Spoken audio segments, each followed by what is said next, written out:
Hi, everybody. Welcome back to Tea with HRT. I'm Brenda, And I'm Sarah.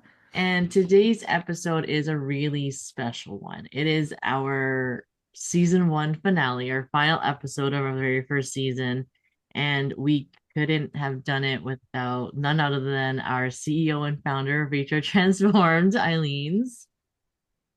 Allyns. So if you Um, haven't seen Allyns on all season, um, she's our CEO and founder of HR Transformed with over 20 years experience in the HR field to give you the shortest of rundowns. So Brenda, you want to kick off? Yeah, so I feel like this whole past year has been such like a whirlwind almost, right? Of us launching our podcast and like having just conversations about things that we don't normally put aside time to talk about.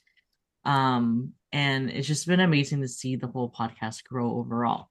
But to guess, I guess to like kick off things, reflecting on 2025, what is one word, Eileen's, you would use to describe 2025? Change.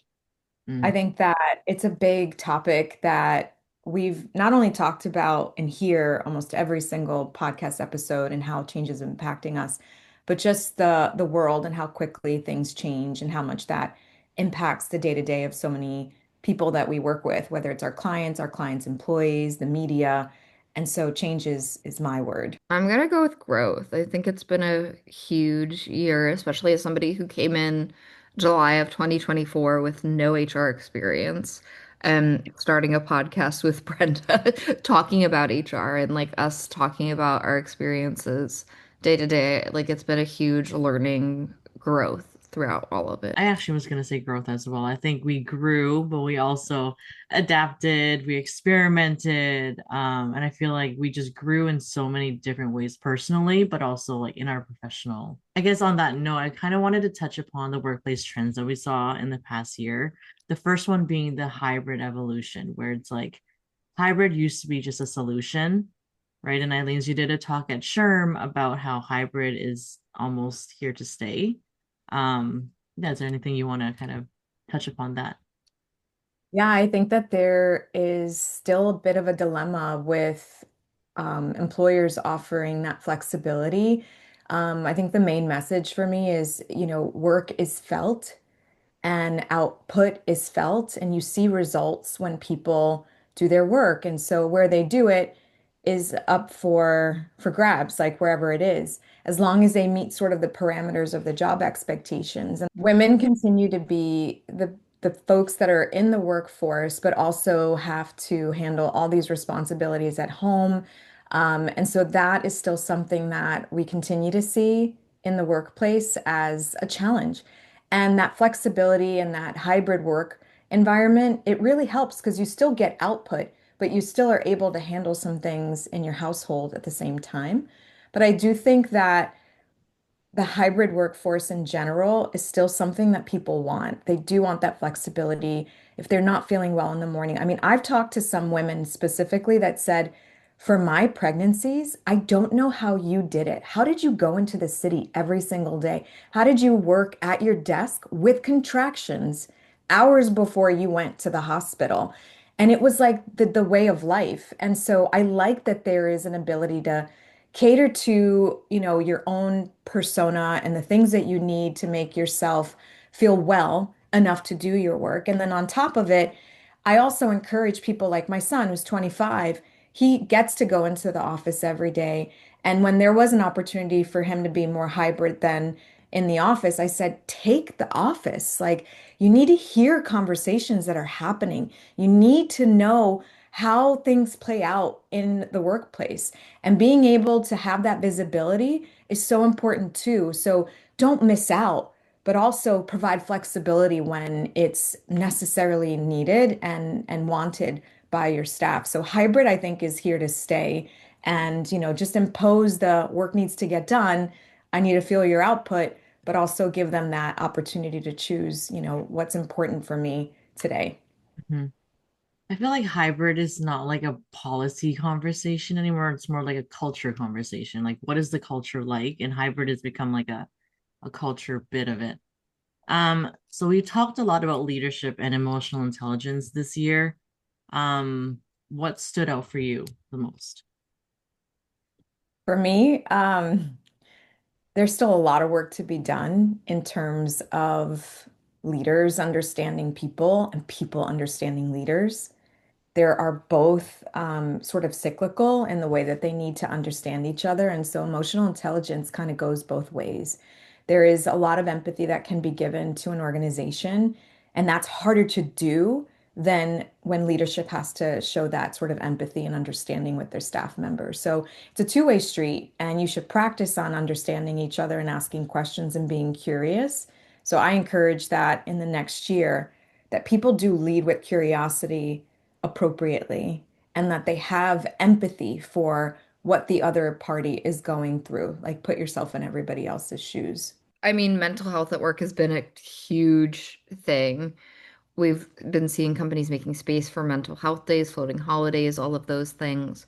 And it's been so much more of a conversation, especially as crazily enough as my generation enters the workforce. I feel like that's become a more sizable conversation about like instead of like you're like using your sick day as potentially a mental health day and like what that looks like and communicating appropriately with your managers, I think has been a big part of 2025. And I know that all ties back into Eileen's everything you were saying about like the hybridization, talking with your leaders and having all of those conversations, they all kind of go hand in hand and hand in hand.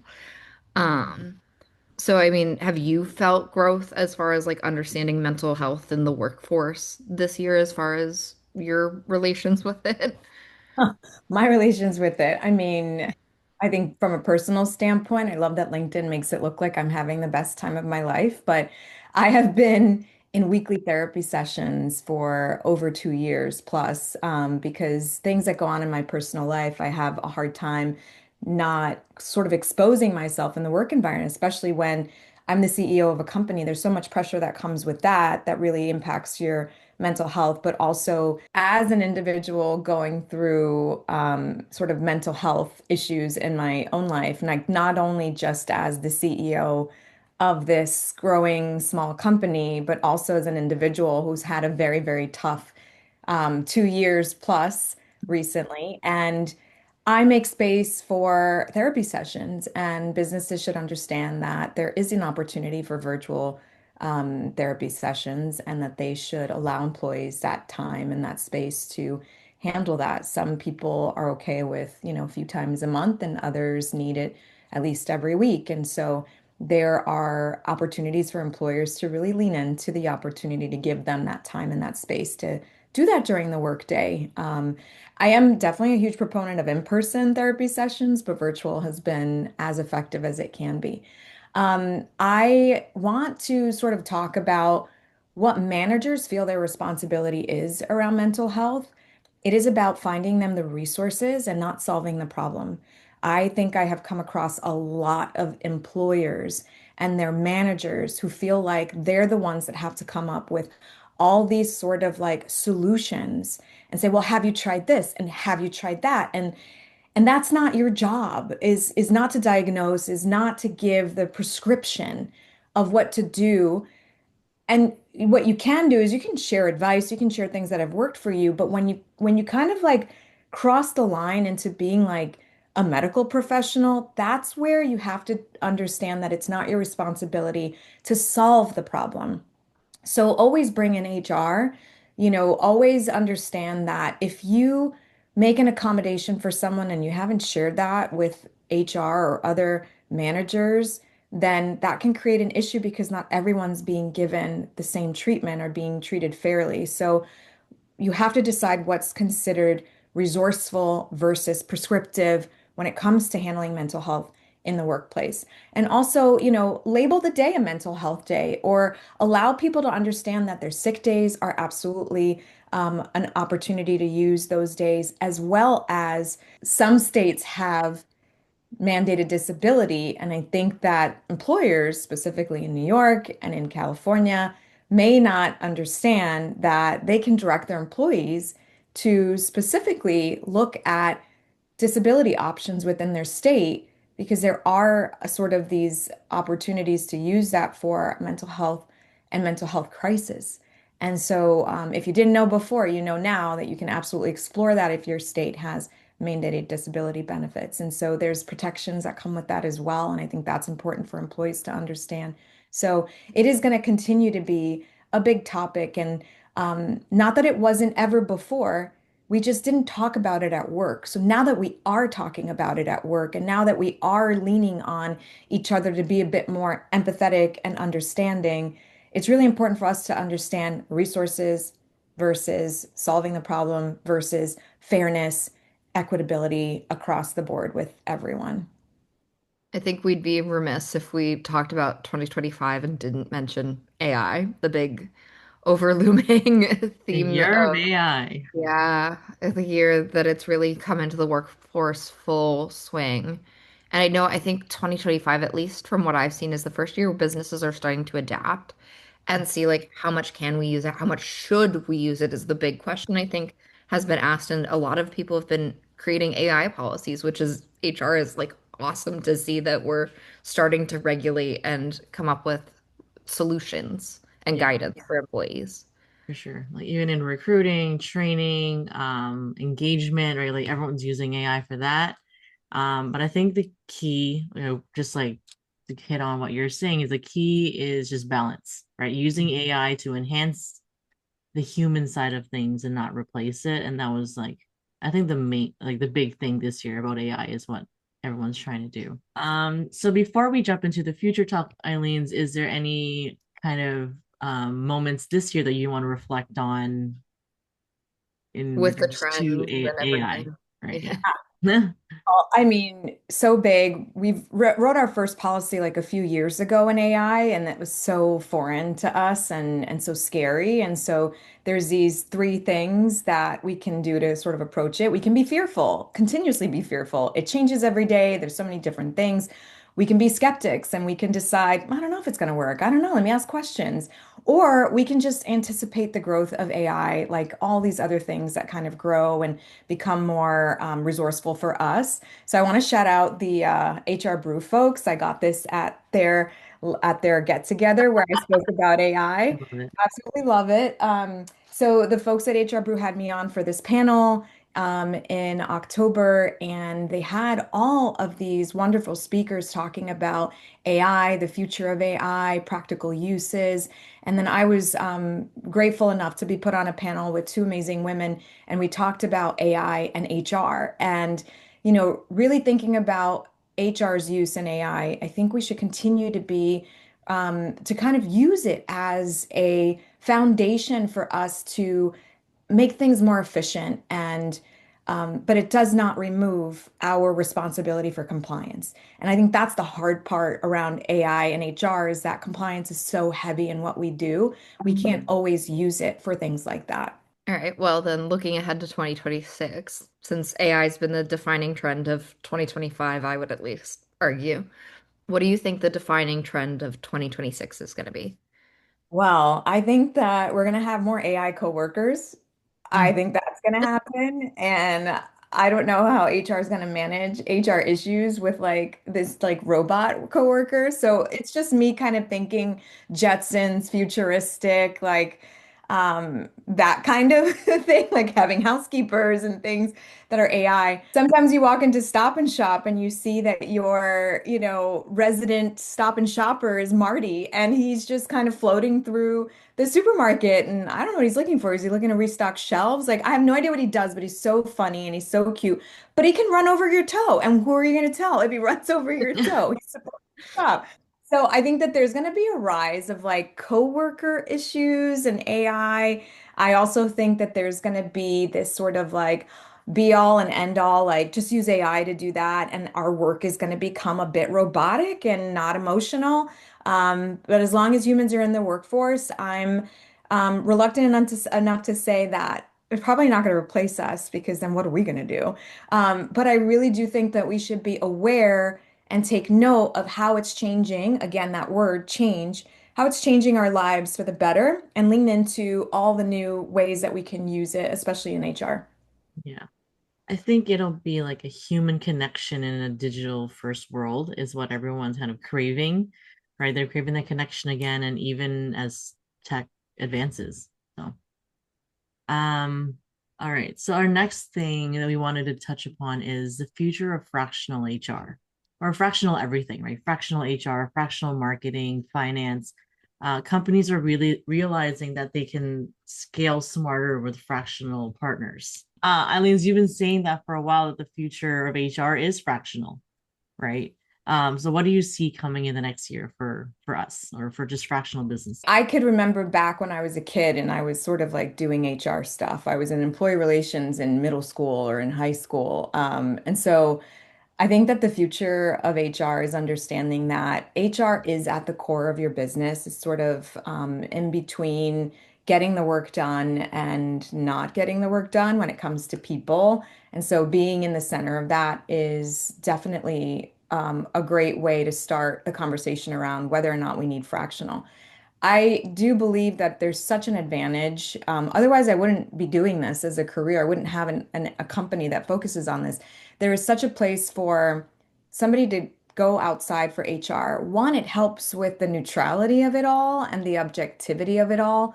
We are not like so embedded in the day to day with the staff because a lot of CEOs that kind of come over to us and talk about their current HR is that HR is always taking employee sides. They don't understand the business or they empathize too much. I mean, I've been told that years ago that I was too empathetic and then I took the employee side. And so when you fall into that, they want someone from the outside. They want a fresh perspective.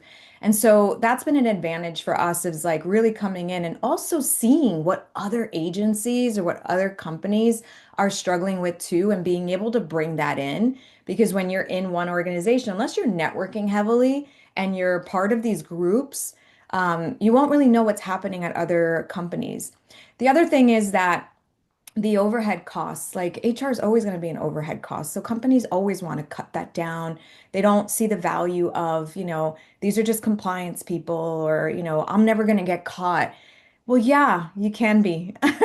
So you should do it right. And when you go outside, you don't have to worry about taxes and benefits. And if, the three of us are on a client team, if me and Brenda were on vacation, or I had to get on a plane, or Sara had to take the day off, then we are still there. We're still there to perform. So you get a little bit more with less, but you also get expertise and people who are, this is their life. This is what we do. We absolutely love the HR side of things. So this fractional HR is like these are people dedicated to the field and also dedicated to making the CEO's life easier and employees feel like there's someone neutral and objective who's not in the day to day to kind of guide them and coach them and mediate conversations that they just can't solve internally. So from that perspective, it's definitely the future of businesses to kind of think about financials and also think about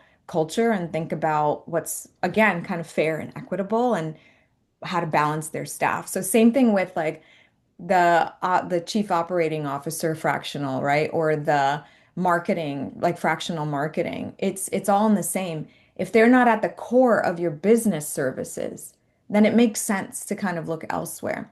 And for the people that kind of get left behind, you can join HR fractional companies or HR outsourcing companies and be able to, if you like to, task switch different companies, different people, different situations. So people who join like our company, they enjoy not having just one company to focus on. There's so much variety and what we're working with. And just what makes me happy is being able to solve problems that they weren't able to solve on their own. And that is just the most satisfying part of being that sort of fractional HR partner to them. I will say also as like somebody who's super junior and learning and growing in HR, I feel like through an agency is like somewhere you learn a lot more, a lot quicker because the odds of having as many employee relations things or redoing a handbook or doing a file audit or all of those things in one company don't come around super often. Whereas like now I like work on 9 clients and I'm like, oh, okay, we have this handbook over here and we're doing this employee relations issue over here. And the growth personally is huge just because I'm exposed to so many things on the day to day. And I know it's something that like talking to other people at HRT, like it's a big thing that like we love about HR is that we're able to hone our skills that they don't get rusty, right? So like when there is an employee relations issue or a client comes to us with like this oddly specific question, it's not something we haven't seen before. Either is the other half of it too, that we're like a sharper knife in the drawer because we're working so much more on so many different things. Yeah, it's a great point because, the exciting thing is, and I don't think a lot of people in the outside world know this, that we do hot seats, internal hot seats. And we're obviously always on the hot seat, but we do our own internal hot seat to kind of test out the same question based on different scenarios, right? Like, if this client were to ask you this question, then what would you respond with? And I think that we have so much of these sort of same scenarios, but different situations that we can learn from what happened with this client or what happened with that client. Our growth, to use your word before, Sarah and Brenda, our growth is so much more lush because we have our pick of so many different situations that we can learn from. And not every situation is the same. But there could be a solution that has a different application or a solution that can be applied just differently in different companies. So I love the ability to learn from what everyone's working on. The nonprofits, the for-profits, the marketing agency, the immigration law firm. Like there's so many of the same situations, but handled very differently at each of those companies. And it makes me super excited about, again, our growth, Sarah and Brenda. Leading into like the next thing, the future of season 2 of Tea with HRT. I know, Brenda, do you want to give us a little teaser of what people can expect in the next season, what we're looking to Yeah. do?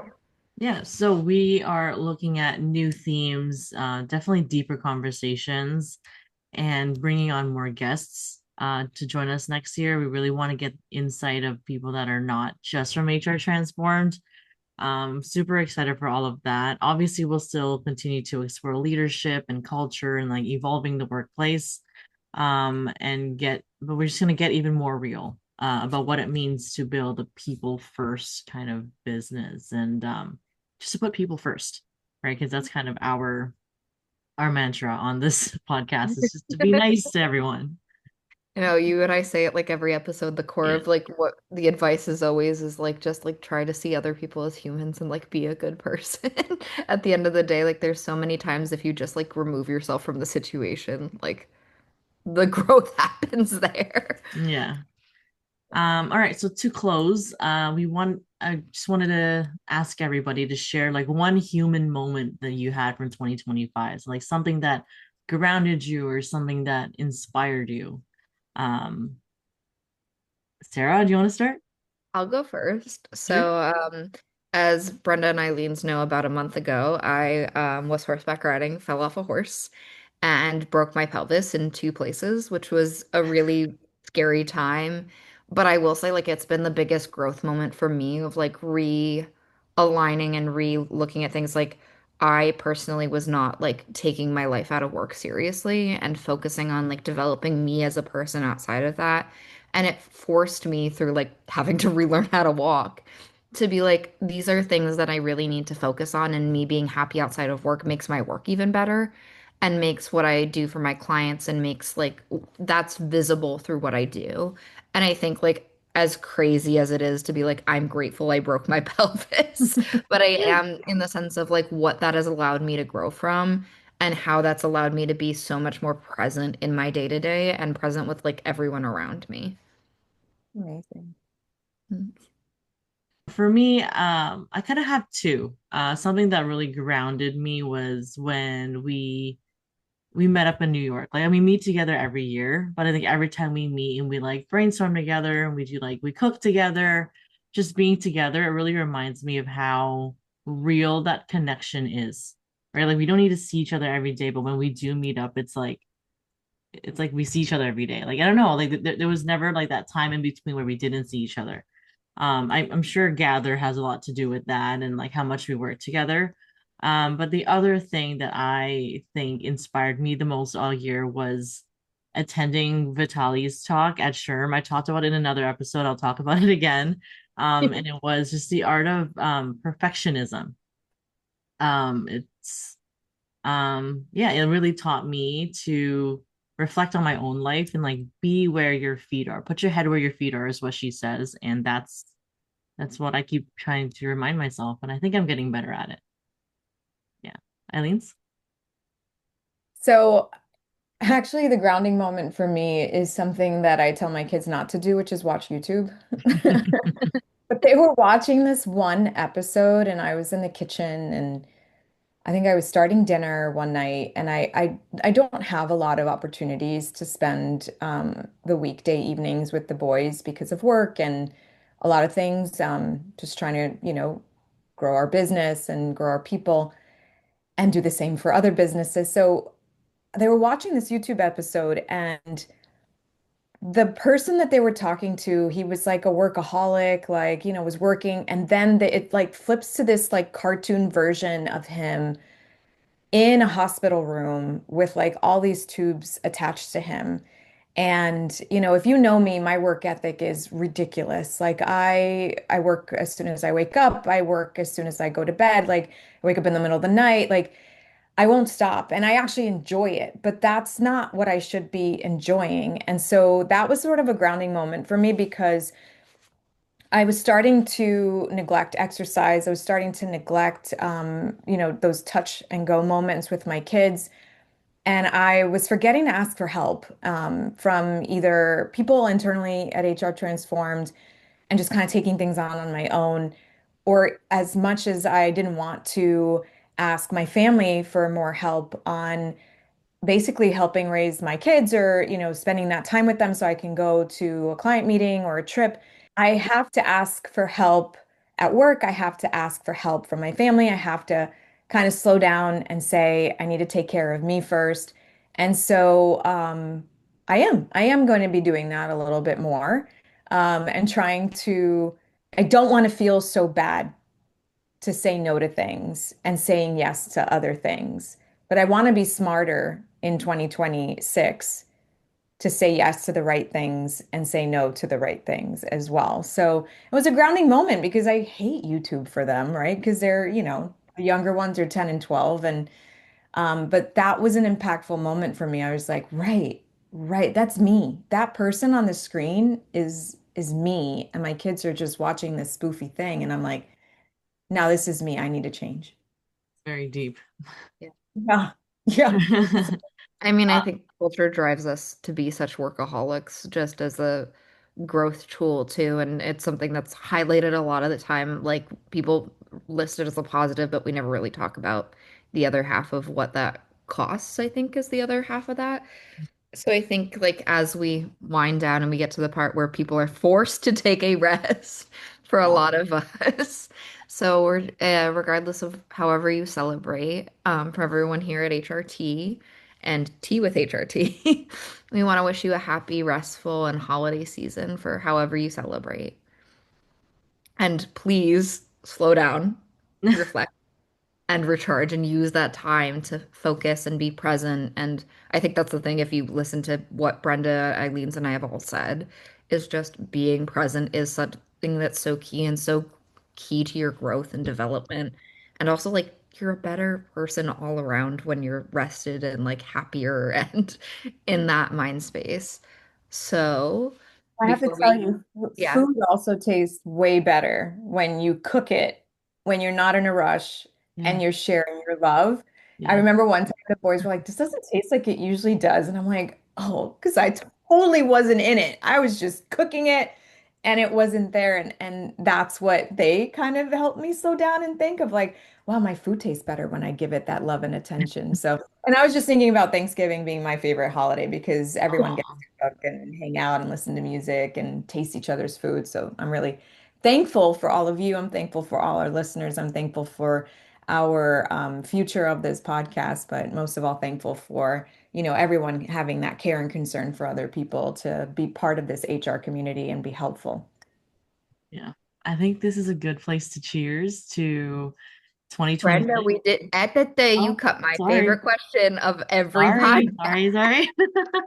If we're ending season one, I get to end season one.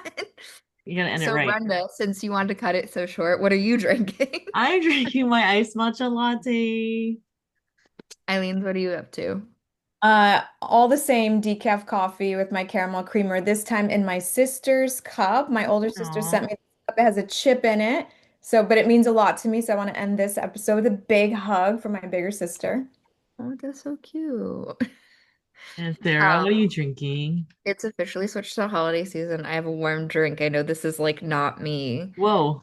but I have a peppermint mocha and I'm Ooh, very happy about it. sounds good. All right. All right, Brenda, Now now. we can cheers to 2026, more growth, more gratitude, and more good tea. Cheers.